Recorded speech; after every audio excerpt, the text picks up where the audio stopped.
Missiles rain down on Tel Aviv, explosions in Tehran, and Donald Trump walks out of the G7. With the Middle East in crisis and MAGA at war with itself, Trump says Iran must be stopped, but others say America cannot be dragged into someone else's war. So what does America first really mean in the face of global conflict? Join us as we unpack all these developments on The Rest is Politics US.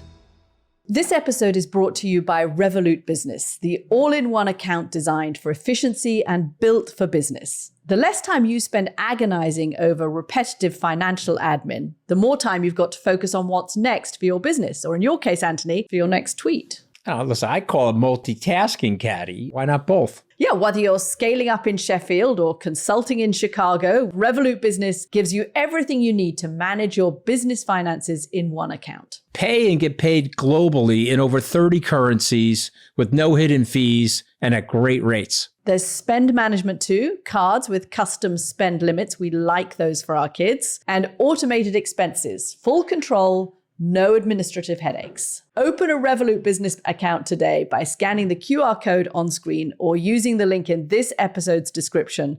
Add money to your account by the 7th of July 2025, and you'll get a £200 welcome bonus. Feature availability varies by plan, fees and terms and conditions apply. That's Revolut Business, designed for efficiency and built for business.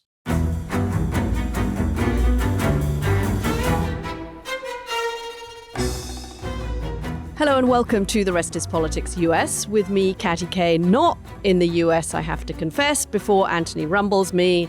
I'm actually off the coast of Turkey in the Mediterranean on a boat. And I thought I would say that before somebody else did. I mean, that was like a defense. What do you like, Eminem, where you start rapping with all the insecurities before I can get in there and start talking about your boushiness? All of a sudden, Katty K becomes Eminem on The Rest is Politics, episode 93. I knew where you would go. I was actually going to try and record this. I mean, open up the blind. Let's take a look at the view. Wait. I mean, come on. You seriously want me to? Okay. Of course I do. Let's take a look at the view. What the hell? All right, rubbing it in for all of our YouTube people. Okay, now I have to actually move the computer. There you go. Okay, anyone on YouTube? Right, okay, if anyone's on YouTube, she's in yachts galore somewhere off the coast of Turkey. Okay, and she's brightly suntanned. I'm sitting here struggling in a low air conditioning environment in London. I'm so sorry. Well, look, you make choices in life, Anthony. I don't want to lose this moment of Wi-Fi glory on your beautiful yacht, Katty K. So what do you want to talk about? We'll admit, everybody, this has been a bit of a struggle. So obviously, we're going to talk about the situation in the Middle East as the Israel-Iran conflict, as we're recording this on Wednesday afternoon, UK Middle East time. We are now into the 5th day of attacks, and we are asking whether the United States will get involved in this conflict further, or whether Donald Trump will listen to the voices in the isolationist wing of the MAGA movement who are saying America spent 20 years in the Middle East to no avail, lost blood and treasure. Please do not go there. So there's this big split in the politics, but we'll also talk about the situation in the Middle East itself with Israel and Iran. And then in the second half, we're going to talk about, talking of violence, this is awful, the killings in Minnesota and the rise of political violence and the violent threats against politicians and judges in the United States as well. So let's start, though, in the Mideast. And I've been speaking to a few people, Anthony, who are in the kind of national security world and in the intelligence world. And this is the way the debate is being framed at the moment, as far as I can see from the White House's position. We're talking as Donald Trump is still weighing his options. And the options are to use American pilots to fly an American bomber, to drop an American bunker buster bomb on a nuclear site in Iran, and therefore get America more involved militarily in this conflict, or to say to the Israelis, no, we'll give you other support, but we are not going to actually use American military hardware, American military personnel, because we think that the risks of retaliation against the United States are too strong. And those are the kind of options that are being discussed in the National Security Council and in the Oval Office as we are speaking. When you look at President Trump's rhetoric on Truth Social and the things that he's saying to reporters, it looks at the moment as we're speaking, and we don't know which way he's going to go definitively, but it looks like he is leaning to helping Israel try to get rid of Iran's nuclear capacity and use an American weapon to do that, which of course puts him at odds with the promise that he has made for a long time as a politician when he was running for office, which is that he would get America out of wars. He would not start wars. He is the no war candidate. And I think that that no war element of Donald Trump and of the MAGA movement is actually quite in line with American voters and quite in line with American young voters in particular. So he kind of has a dilemma at the moment about which way to go. Is that how you see the framing of this? I do. I guess there's a couple of things that are going on behind the scenes, because the good news is we've been talking to a lot of sources inside the administration. So let's just lay out a couple of things for people and then get you to react to some of them. So number one, did he or did he not need to leave the G7? Could he have done all of this from the G7? And the short answer to that is yes. You mean they have phones in Canada? Yeah, they do have phones, and they have secure internet. Wow, that's extraordinary. They have situation rooms and secure rooms and things like that. But there was something going on with him in Canada. I don't know what it was. He dropped the papers with Keir Starmer. He was slurring some of his words. Again, if you're just being honest with you, just look at the videotape. He went up there to make a proclamation about Vladimir Putin. As you know, Putin invaded Crimea in 2014, but he said Trudeau kicked him out of the G8. With Obama, but he didn't get elected till 2015. So there was a little stuff going on with him. So they say that he's got to leave, and so he leaves. But there was something going on there. Not exactly sure. It could have been just him having a bad day. And he doesn't like those multilateral gatherings. Doesn't like it. And why doesn't he like it? Because the attention is not on him. He likes a unilateral gathering. Multilateral, no good. Unilateral gathering, lights, telephone, spotlight on me, microphone, I'm good. So that's why he needed to leave. He didn't like the upstaging he was getting from Prime Minister Carney, who was hosting the meeting. And of course, if he was hosting the G7 and this was going on, he would have never left the G7 because he was the host. So let's just make all those distinctions. People need to understand how the man thinks. But now let's go into what he's being told. Iran has caused the problem for the United States 46 years. Iran has hurt us in Iraq with the helping of ISIS. Iran has hurt us in Syria in confluence with the Russians. Iran has hurt us in Lebanon and also hurt us in Gaza and obviously hurt Israel and some of our allies in the region. So Iran is a genuine American national security problem. That is clear to everybody on all sides of the argument. So the reason I'm bringing this up is I don't want people to underestimate the hawks that are in Donald Trump's ear. I agree. The Israelis have hit him. We can take him out, one bunker buster bomb. Now, somebody smart is in the room telling him, you got to be careful, because if you hit the thing and it's tied to one of the tributaries that leak into the Gulf and you have radioactive material goes into the Gulf, you're going to hurt the entire region, because that's the water supply for the region. They're desalinating the Gulf. And the Gulf doesn't have a lot of movement. You find it's a fairly stagnant piece of water. And so the catastrophe would be you bunker bust the thing. You cause radioactive fallout that leaks into the water system for the entire region. That would include all of the Sunnis on the Arabian Peninsula, and obviously Israel, etc. Although Israel does draw from the Mediterranean, but you get my point. So you've got, yes, let's hit them. But what if we hit them and this unforeseen catastrophe happens? And you and I both know the minute a war starts, all these unexpected things happen. But that's not the only unforeseen catastrophe that the anti-interventionist, anti-bombing faction of MAGA is talking about, because you've also got Tucker Carlson out there very directly criticizing this effort and talking about how Tucker, who was for the Iraq war, a bit like John Kerry before he was against the Iraq war, saying, look, George W. Bush's presidency got derailed by the invasion of Iraq, and he had all of these big domestic ambitions that he then couldn't carry out politically because the whole of his presidency got sucked into the Middle East.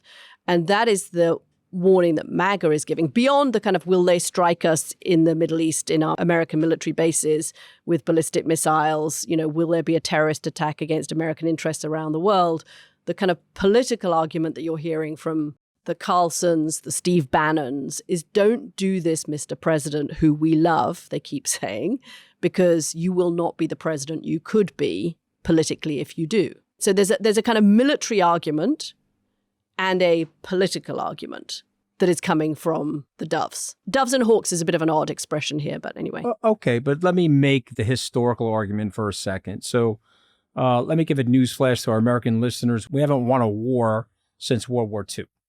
Okay, so we had an armistice in the North Korean War. That war's still going on. It's effectively a ceasefire. We lost Vietnam. We lost Afghanistan. We lost Iraq. You could say that the Gulf War we won, but it was really like a 3-day battle. It doesn't really consequences of war. So we don't win wars anymore. Let's just stipulate that. Number two, every time we go into the area, we hurt ourselves. Reagan deployed troops into Lebanon in 1983. We lost several hundred of them. It set Reagan back, almost cost them the 84 election. We were told, don't go into Afghanistan. Afghanistan is an empire killer, takes out all the great empires. Go into Afghanistan, you're going to get killed. We go into Afghanistan, 20 years, several $1 trillion, millions of lives.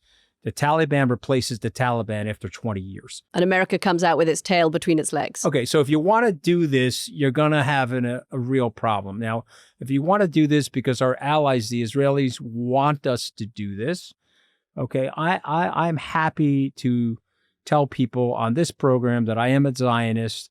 I believe in Israel's right to exist, but I am not for American interventionism, jingoistic American interventionism, where diplomacy can happen. And that's not to say that they won't be terrorizing us using these terrorist fronts that they have all over the world. We have to figure out a way to combat that. But I don't want this to go into another level. And by the way, Trump is tied to Putin. We all know that. So why pretend that he isn't? Putin doesn't want that. That's why Trump is speaking about Putin at the G7. And that's why Trump has been a reluctant warrior in this fight. One last comment, Katty, and I'd like to get your reaction to this. If you're intercepting missiles and you're trying to defend an American ally, I don't think anybody has a problem with that. I think that's fair play in the rules of engagement, in the rules of a theater war. But if you're landing bombs on behalf of your ally who has struck, you could call it preventative, you could say it's preemptive, you could say it's more aggressive than that, and an international law violation, we could discuss whatever it is. All I can tell you is that in 1981, when the Osirak nuclear facility was attacked in Iraq, it was a great move by the Israelis. They destroyed the reactor. The president at the time was Ronald Reagan. He praised the decision. He left it at that. And he was still funneling arms to Saddam Hussein to fight the Iranians. So it's a very complex part of the world. I have never sided with Tucker Carlson before, at least that I can remember. If I was sitting at that table, I would say, you don't want to do this. Okay, we have to find a diplomatic way to resolve this and to de-escalate this. It's better for our people. It's better for our troops. It's better for our economy. And if you are really, quote unquote, America first, you actually don't want to do this. Let's send the Israelis more anti-ballistic missile technology. Let's put some aircraft carriers in the region to protect our ally. I understand what their interests are, and they may, in fact, have a bomb. But our intelligence, Tulsi Gabbard told you in March, they don't have a bomb. So now you're telling people in the press, who the hell cares what she says? No. I'm not saying that we're right about this stuff because we got the WMD wrong in 0203. But let me tell you something. You don't want to do this. You've got 20 years of dramatic history of ill-fated militarism in the area that has hurt the country and hurt the morale of the country. Don't do this. I'm going to add two more concerns that people have on the side of let's learn from the lessons of history. And you're right that there was nothing about Iraq or Afghanistan that went well. I mean, it's part of the reason that Barack Obama got elected, except, other than his own political skills, was people were fed up with wars. It's part of the reason that Donald Trump got elected in 2016. It's part of the reason that Donald Trump got elected again in 2024 was that he made this promise to the American public. I hear you. We don't want to get involved in wars in places that we don't understand. And it's the reason that Tucker Carlson's clip, and I'd advise our listeners to go and take a look at it, Tucker Carlson's takedown, total demolition of Senator Ted Cruz on this issue where he's basically asking Senator Ted Cruz, how much do you know about Iran? And Ted Cruz doesn't even know the size of the population of Iran, nor the ethnic makeup of the population of Iran. And it's pretty clear he doesn't know very much about the country. And Tucker's argument is that was exactly the Bush problem back in 2003. We went into an area of the world that we didn't know. The other issues that I'm hearing, one is that I'm hearing from people in Israel itself who are critics of Bibi Netanyahu's, which is that Bibi is very good at starting wars. Look at Gaza. He's not very good at having a political strategy for ending them. And nobody is hearing a political strategy for getting out of this. And Bibi has his own domestic interests for keeping this war going as long as possible. That he is facing all sorts of political problems at home. He's facing legal problems at home. And that could give him a political interest for starting this war and for bringing the Americans into it. The other thing is what you've just alluded to, which is the Tulsi Gabbard issue. And I think this explains that weird video that I think we mentioned last week, this kind of odd video of Tulsi Gabbard speaking into camera, warning about a nuclear holocaust, is that he has a very inexperienced team. I mean, the national security team, you have Mike Waltz, who is now gone. Rubio has experience, but there aren't very many big politically experienced national security heavyweights around Donald Trump advising him at the moment. I don't think you'd put Tulsi Gabbard in that category, and I don't think you'd put Pete Hegseth in that category. They just don't have the national security clout to be running this kind of advice operation. My instinct, Anthony, was where you are, which is that America doesn't have a good track record on this, doesn't win wars. What the hell are they doing? Because you don't know what the knock-on effects of 1, 2, 3 are, right? You've mentioned one of them, which is the potential of radioactive material leaking. Another could be, say they take out Ayatollah Khamenei. What happens then in the country? We all supported the Arab Spring. Did it leave many of those Arab countries better off, or more stable, or more friendly towards the United States? So there are second and third term consequences that it's not easy to foresee, but I have also spoken to people who I respect in the national security world who have said, this is not 2003. Nobody is talking about going in with American boots on the ground. This is not shock and awe. This is take it out at Fordo with this one Minnesota-based USB-2 stealth bomber with a 30,000-pound bomb. And then it's a unique opportunity to get rid of the national security threat, which is Iran's coming capability to be able to build a nuclear weapon. And do we want Iran to have a nuclear weapon? And I think it's very complicated. I hear the argument in favor of doing this more than I thought I would, having spoken to people that I respect in the national security world, who say Iran is a genuine threat. Kamala Harris, during the campaign, said Iran's nuclear program is the biggest national security threat that America faces. It's an interesting one because it doesn't split along Democrat and Republican lines, this one. I'm very glad I'm not in the Situation Room right now making this decision. I think actually the rest of the world is pretty glad I'm not in the Situation Room making this decision either, to be honest. I don't know. I mean, there's only one thing you've said so far that I disagree with. I can't believe that you don't think doing push-ups with the military is a qualification to be the defense secretary. I find that hard to believe. I would think that would be the number one thing. Well, and the hair. Yeah, the hair, forget about the hair gel, the body fat composition, it's all good. the stuff that matters to Donald Trump. I don't know. I'm surprised that you don't think that's He has a little sparkly pin too, I think. Yeah, but my wife gave it to me. I have to wear that. It's a peacekeeping device. So here's the thing I would say, Katty. I get it, but I still wouldn't do it. You think the risks of what we don't know is too high? Also, the Israelis have deep intelligence in the country. They've had 4 decades of putting implants in the country, and they have removed a lot of nuclear scientists in that country. They're shooting them on motorcycles. You remember the situation where they had the dilapidated car. They put the rifle in the car and robotically controlled the rifle, blew the guy's head off as he was walking to work. They have weakened the regime. The sanctions have hurt the regime. But the regime, to me, I don't see the threat. Now, if you're telling me we're in the Situation Room together and I have definitive information, but remember what Richard Nixon said, because I went back last night and I looked at some of the Nixon interviews related to the Yom Kippur War. And Nixon said something to David Frost that I had my mouth open. He said, yeah, they presented me the intelligence. And he said, but you know what? Our U.S. intelligence sometimes not very good, particularly in this region. Exactly what Donald Trump has just said, effectively, right? About Tulsi Gabbard. So 50 years ago, an American president who was a very smart guy, despite whatever his moral proclivities were, a very smart guy, he said, well, I got to trust. Okay. They turned to Jack Kennedy and said, well, we got missiles in Cuba. And Curtis LeMay said, let's just throw a couple nuclear bombs around. And Kennedy said, okay, well, how many people are going to die? 150 million. And he walked out of the cabinet room, went into the Rose Garden, grabbed his brother by the neck and said, hey, these are the generals. We're relying on this. We have to stop the generals.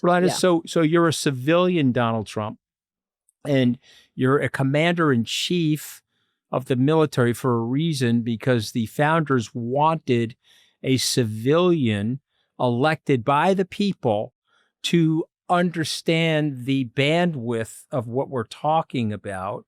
And thank God Kennedy had wartime experience as a war hero, the PT-109 disaster where he was saving his fellow sailors in the water. And he knows the horror of war, and he's trying to prevent that horror of the war, not encourage it. When I hear militaristic jingoism, I'm like, okay, hold on to my wallet, and I got to hold on to my 4 sons. What the hell are you guys doing? Cut it out, okay, and let's find a diplomatic solution. And the tone of Donald Trump's Truth Socials, where he says, we have air dominance. Well, first of all, we don't. The Israelis are doing daytime raids over Iran, which suggests they have air dominance, which is another argument that people are making for this is the moment to go, because you won't face the kind of pushback you may face if you leave this. But when he says things like, we have air dominance, or about the supreme leader, he's safe for now, we're not going to take him out, brackets, kill, exclamation mark. I mean, that Truth Social worried me a lot, because that read like something from a movie script. Does he think he's, living some kind of jingoistic, he's a director, like you've always said, he's a director, he's a reality TV show. And that read director. Like We've become numb to this moronic behavior.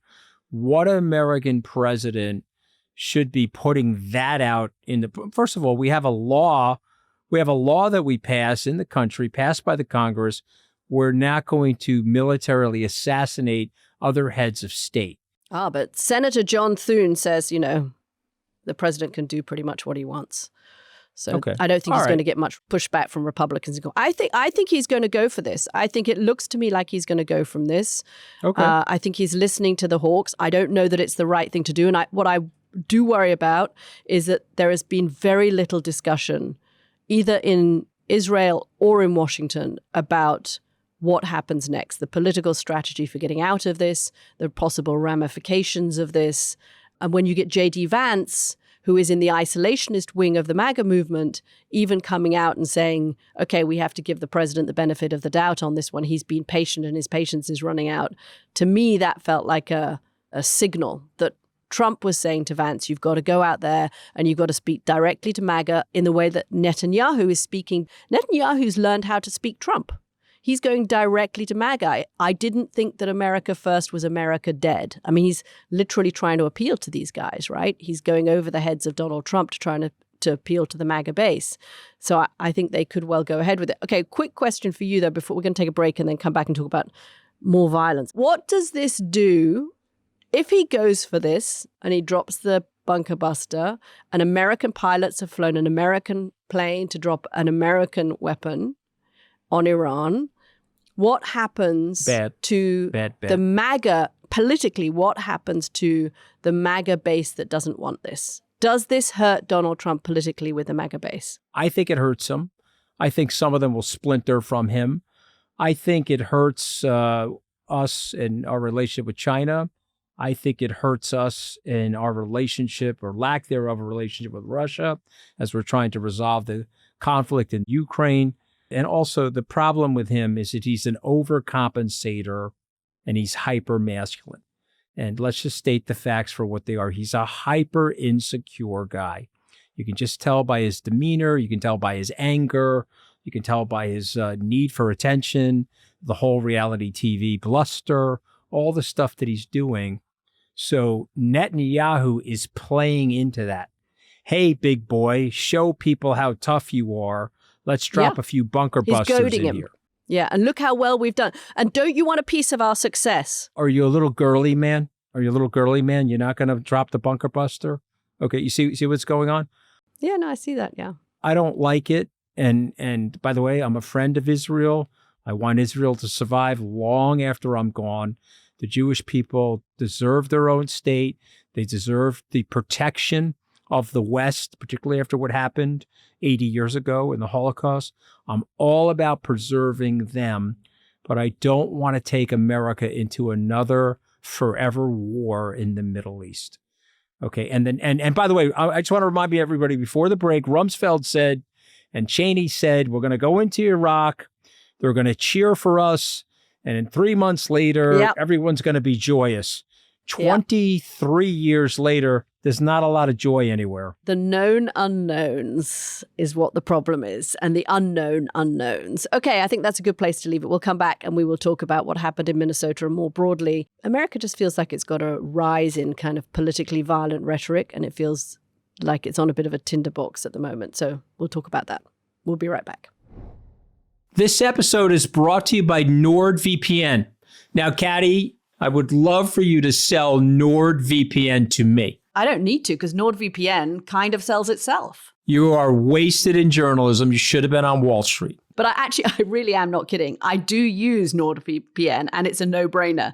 It's very easy. You just connect with one click. NordVPN protects your privacy and your privacy and your sensitive data while you're online. It has services in 118 countries, so you can also change your virtual location as easily as Anthony can think of a coffee, and one magically appears in front of him. Yeah, you see that? Made for me this morning, by the way. Okay, listen. Listeners of this show, you can get an exclusive NordVPN deal by going to nordvpn.com/tripus. It's risk-free with Nord's 30-day money-back guarantee. The link is in the episode's description box. We are both users and huge fans. Thank you, NordVPN. Welcome back to The Rest is Politics US with me, Katty Kay. And I'm Anthony Scaramucci. We spent the first half talking about the prospect of violence. Well, there is violence already, but the prospect of even more violence in the Middle East. And we're going to spend this half talking about violence that is happening in real time in the United States. There was the awful shooting over the weekend of a state senator, Melissa Hortman, and her husband, Mark, and the attempted shooting of Democratic State Senator John Hoffman and his wife, Yvette, who were both taken to hospital, and the discovery that a guy had a list of multiple state local officials that he wanted to shoot, including the governor, Tim Walz. There was a manhunt that went underway for the shooter. And I think it was just a reminder to people in America that there is an awful lot of violent rhetoric in the country, but there is also real violence in the country. And I just looked up a couple of statistics for us to kick this off, to make us feel a sober moment of realization of how bad this is getting. In 2017, there were 3,939 threats investigated by Capitol Hill Police against members of Congress. By 2024, that number had more than doubled to 9,474. There have been this year, if you run through the list of politically motivated attacks in the United States, there have been 6 already of attacks against people or things, against the Minnesota lawmakers, against the murder of the 2 Israeli embassy staff officials, the attacks on demonstrators. attending a march for Israeli hostages, the arson attack at the house of Democratic Pennsylvania Governor Josh Shapiro's home in April, the arson, the vandalism of New Mexico's Republican headquarters in March, and the arson and vandalism of Tesla properties in early 2025. The amount of political violence in the country is picking up, and it's directly related, I think, to a shift in the language, that when people hear violent language, as they have been hearing particularly since 2016, it's not a big step from that to acting upon it. And I think that the awful attack that we saw in Minnesota, and our thoughts go out to those families up there.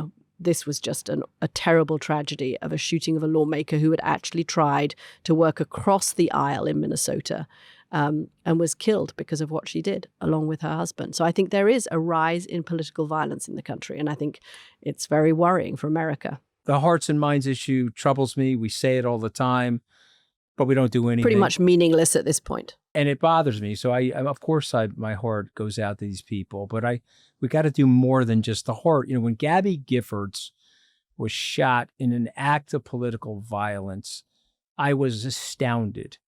My question back to you, were you astounded that there was an act of political violence over last weekend?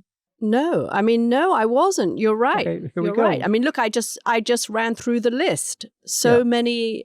I'm not astounded. And I'm also really depressingly not astounded by the kind of jokey reaction on social media of somebody like Senator Mike Lee, who put out these awful things about Nightmare on Wall Street. In addition to being a bad guy, I think he's got some mental illness to be putting that out. But Trump, though, is also an instigator. So they say to him, the press, he's on Air Force One, are you going to call Governor Walz?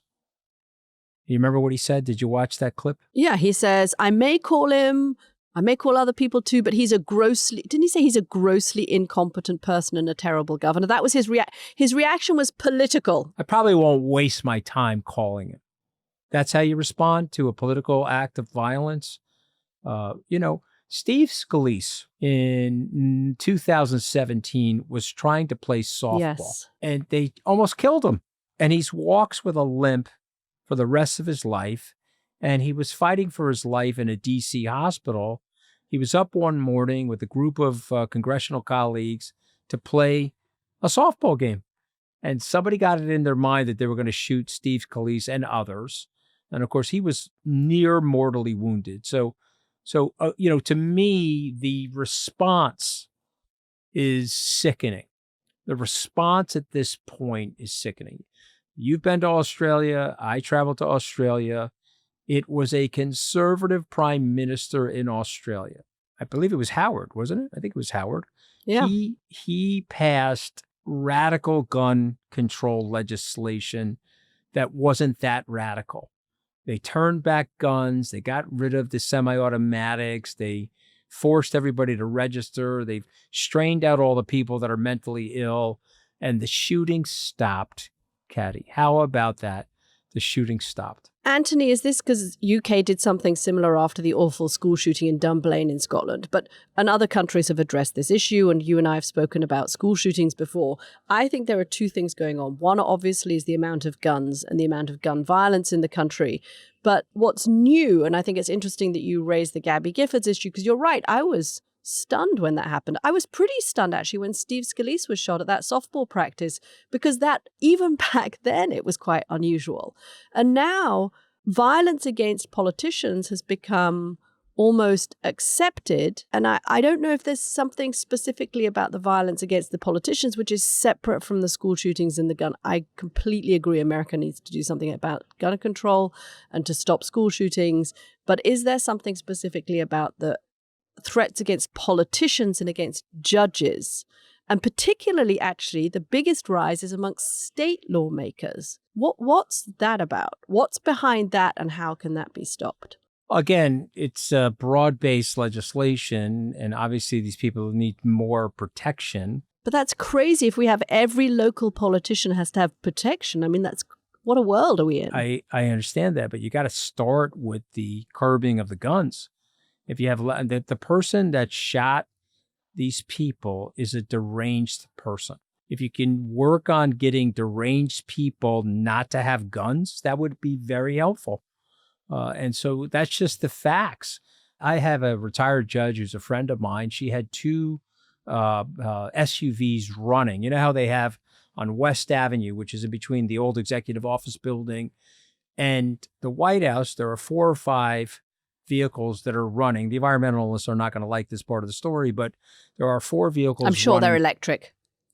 They're not. They're pumping out carbon, and all 4 of them are there. And I remember tapping on the window once, and I said, "Hey guys, why is the car running?" Because I didn't know. I said, "Oh no, the car's running because we don't want to have to start the car.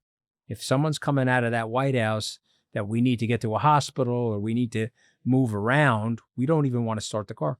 In my neighborhood, I had a judge in my neighborhood that had 2 cars running all night because she had death threats on her. And of course, you may remember this. There was a woman killed in New Jersey. A judge was killed in New Jersey. Yes. Someone didn't like the decision. So okay, we're gonna let this go. We're gonna let this go because money controls politics, and the gun lobby is still very powerful, even on the left. It's on the left and the right. They will block legislation. Even though 85% of the Americans want the legislation, it will get blocked because the money controls politics. So until you get some type of systemic reform, we're going to be faced with this.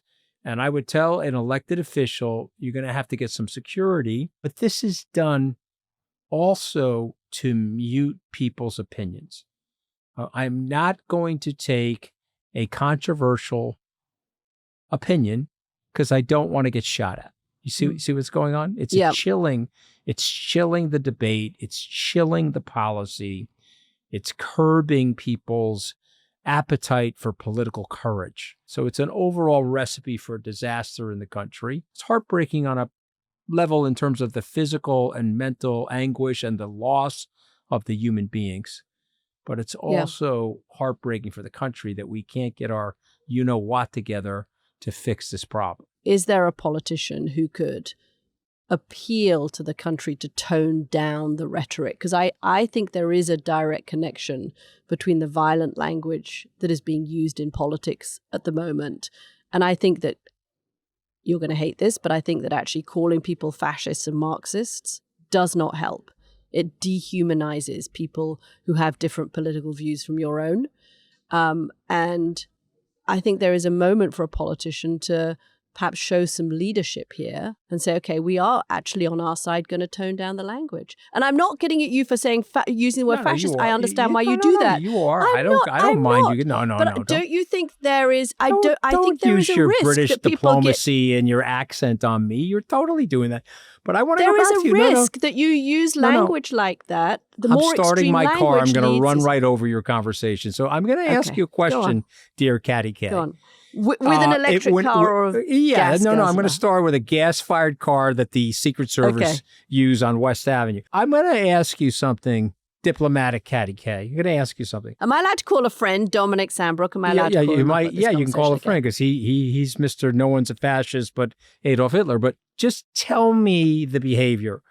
The American president, the leader of the free world, sitting on top of the most powerful military and has the full apparatus of the government, says, and I quote, "Elon Musk better not back any Democrats, otherwise there will be dire consequences." Okay, describe that to me.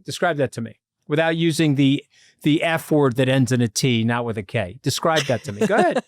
Describe it to me. Go ahead. Without saying he's fat or something. Yeah, yes, exactly. I wasn't thinking of that word, although he is fat. That's exactly the kind of language that's a problem. Could have used the power of the American government to threaten you. Because you see what's happening, you've been anesthetized to Trump's behavior. What's wrong with the word authoritarian behavior? Okay, hold on a second. This could be a breakthrough. So I'm in the Dominic Sambrook camp here, which is that fascist is related to that particular party in that particular moment in the 1930s in Germany and Italy. And that when you start throwing around the word fascist, you make generic something that was quite specific. On a future podcast, I'm going to call him a fat authoritarian. Okay, that's what I'm going to do. I'm not going to use the word fascist anymore. You've won the point. If that makes you happy, great. No, you've won the point. Anyway, it's very depressing. I wish there was a politician that could somehow dampen down the political violence. And I think even things like when you see Senator Alex Padilla of California being thrown to the floor by ICE agents and handcuffed on camera, then that is not the kind of incident that helps the tone that we're in. We're living in a moment where things feel very febrile, let's say, politically. And I wish that this had come as a surprise. I really wish, you're right, that was such a great way of framing it at the beginning. Now that you've run over me with your car, I'll pay you a compliment because that's what diplomats do. I wish that the framing of this, that I wish I had been surprised. You've already hurt my feelings. It's too late. It's too late. Your feelings. I hurt your feelings every single episode. Yes, I your have Your poor wife. Yes. Your poor wife. Okay, we're going to leave it there, guys. We will be back on Sunday for our founding members question and answer episode. We'd love you to join us then. If you are not a founding member, please join the club. We have more mini-series coming. Are you going to be on the yacht on Sunday? We're just inquiring minds want to know. Okay, full disclosure, we're taping this before I get back to hot, sweltering Washington, D.C. on Saturday night. So I will be taping this from the Mediterranean. But when you are listening to it, I will be in the air conditioning. This is Anthony Scaramucci signing off with not my better half podcaster, but my better 9/10, the very posh Katty K. I'm in a sweltering office in London where these people are hypocritical environmentalists, don't even believe in air conditioning. Go enjoy the yacht in the Mediterranean. 1 hour a week. The rest is politicsus.com. You can find us there and sign up. Bye, guys. Thanks, guys.